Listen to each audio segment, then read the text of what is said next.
Greetings from Quaran-Stream Studios, aka my apartment, where Entertainment Weekly staff members convene on my computer screen to talk about what they've been enjoying from their homes. I'm senior TV editor Gerrad Hall, and joining me today are senior writer Clark Collis, digital news writer Tyler Aquilina, and critic Leah Greenblatt. Hello to you all. How are you?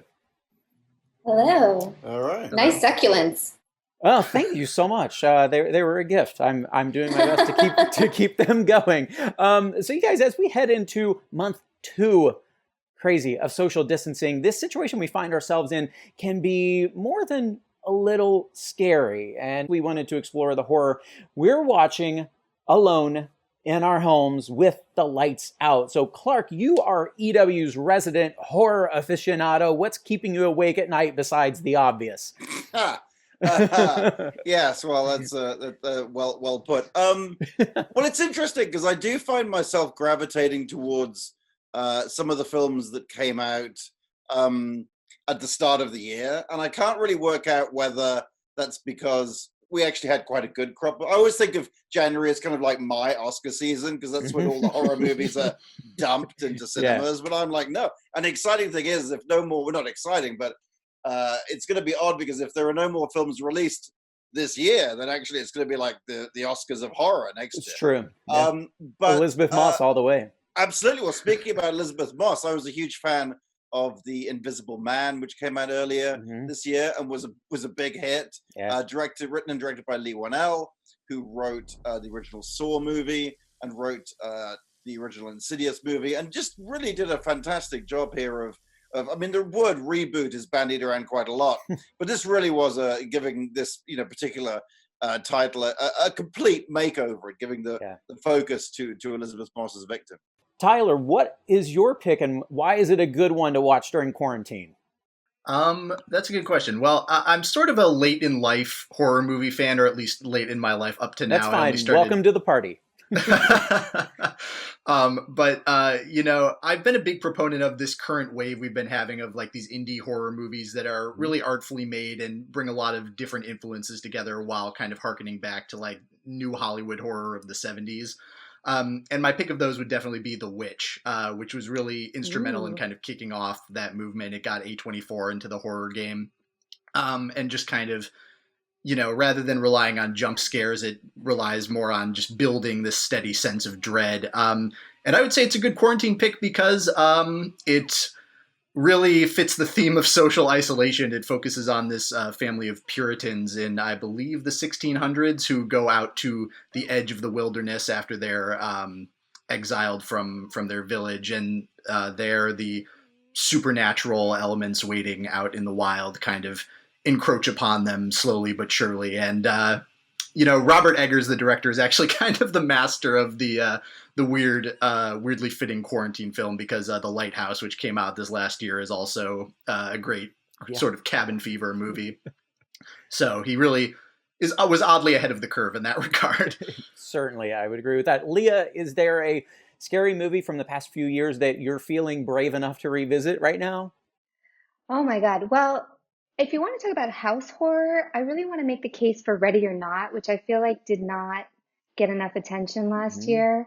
And to me, that is just like the most fun, feminist, topical sort of like, it scared me a little bit, but mostly it's just entertainment. And it's very like self-consciously a B movie sort of, and also very Canadian if you pay attention to the accents. But I also weirdly kind of want to revisit The Others, the Nicole Kidman movie from 2001, because that's going to get remade. There was like a huge bidding war to remake that.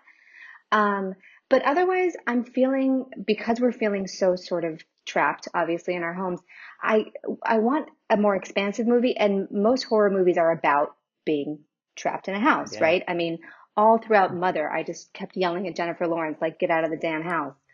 But I would also say Little Monsters, which is on Hulu, starring Lupita Nyong'o, who's made like 7 movies total if you actually look at her career arc. Yep. She's very, very choosy. All right, we have so much more to discuss here. Don't go anywhere. We'll be right back to talk more about horror.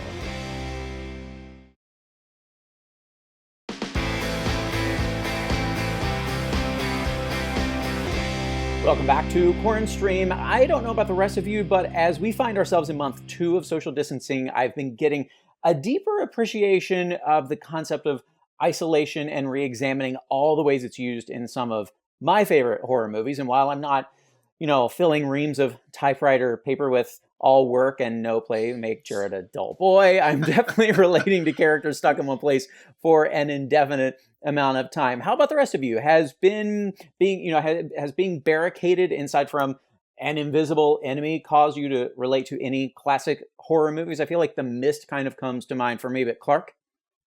See, I find The Mist so terrifying that that's something I wouldn't watch, just because not at all. It kind of is too. So I mean, and that's to its great credit. Especially there's actually a black and white version of The Mist, which is just like 7% even more terrifying. One, it's not quite the same, but one film I saw again at the start of the year, and I'm aware that maybe I'm just very fond of the idea of going to the cinema with other people. So maybe it's like, anything I saw at the start of the year I love, but I really liked Underwater, which is like sort of it's like Aliens underwater.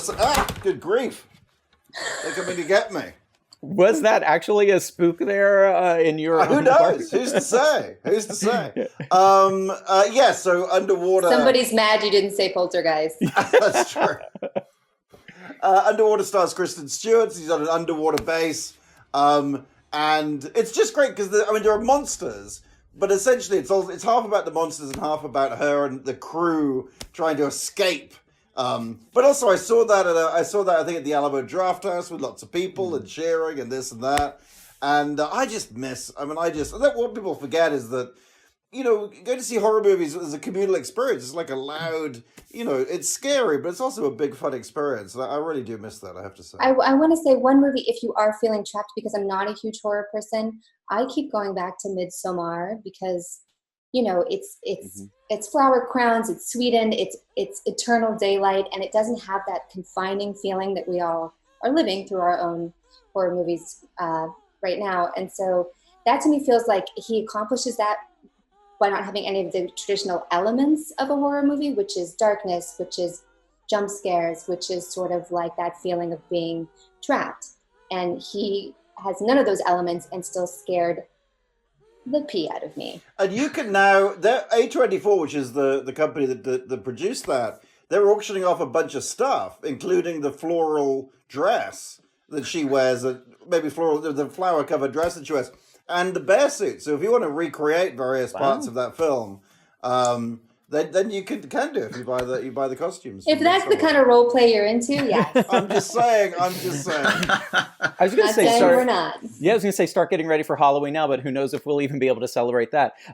Tyler, what's got you kind of feeling that being barricaded, this invisible enemy?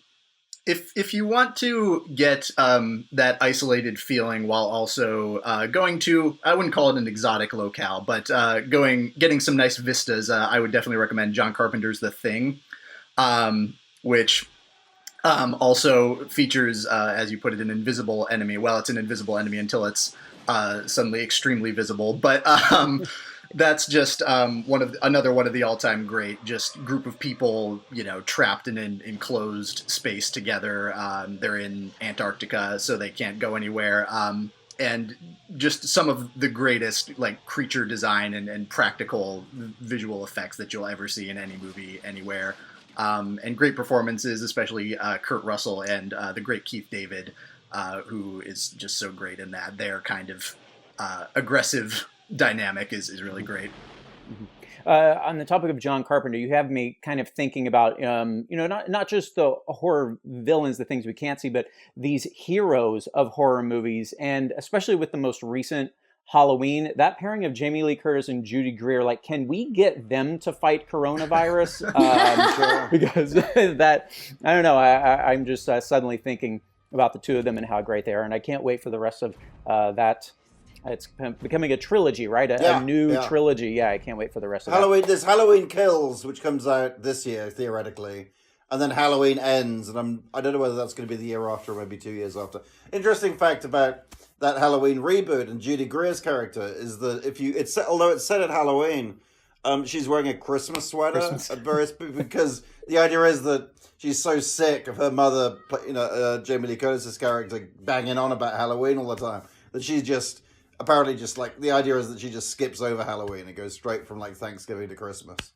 And Clark didn't, because I remember because I reviewed that last Halloween, and didn't Danny McBride co-write it? So it has the vibe of like part horror, part like just a casual Eastbound and Down episode. Yeah, although Eastbound and Down and Vice Principal sort of borders on horror anyway. But yes.